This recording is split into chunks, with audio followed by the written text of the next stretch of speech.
Entre las montañas y el Caribe de Bocas del Toro, en Panamá, un grupo de indígenas cosecha un cacao ecológico que ha maravillado al chef español Jordi Roca, uno de los mejores pasteleros del mundo. Bautizado como Oreva, este chocolate es producido por una asociación de 30 indígenas en la pequeña localidad de Río Oeste Arriba de manera totalmente orgánica y artesanal. Las manos detrás de este chocolate que ha fascinado al chef son principalmente femeninas. El 70% son mujeres, como explica la presidenta de la asociación, Esmeralda Blandford.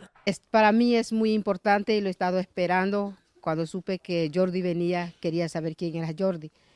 Y bueno, me siento, la organización en sí está muy alegre para recibir esta visita de Jordi hoy. En Panamá y en América Latina, el cacao es más que un cultivo, es una forma de vida que se ha transmitido de padres a hijos, empodera a las mujeres y genera miles de empleos. Así lo explicó el productor panameño Constantino Blandford en el acto Semillas para un futuro sostenible de la Fundación Microfinanzas BBVA, de la cual forma parte Microsurfing en Panamá.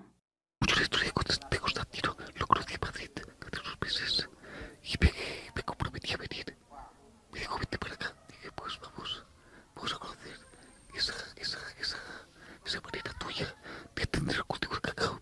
Y una sorpresa para mí ha sido que no es solo cultivo de cacao, sino que es elaboración de chocolate o de cacao procesado, que es una forma de dar a conocer al mundo, pues como ellos entienden todo el proceso. Tras recorrer las fincas de cacao y probar un chocolate preparado por los indígenas, el afamado chef español no duda en crear a futuro un producto en su chocolatería Casa Cacao. Definitivamente que estamos dispuestos a entrelazarnos con el señor Jordi para llevar nuestro producto, el cacao, aquí en Río Este, en la provincia de Boca del Toro, al lugar donde él quisiera llevarlo y presentar un cacao de alta calidad, de muy buen aroma y sobre todo orgánico. En América Latina, donde las minipymes constituyen el 99% del tejido empresarial, los pequeños productores son clave para combatir la pobreza y la desigualdad.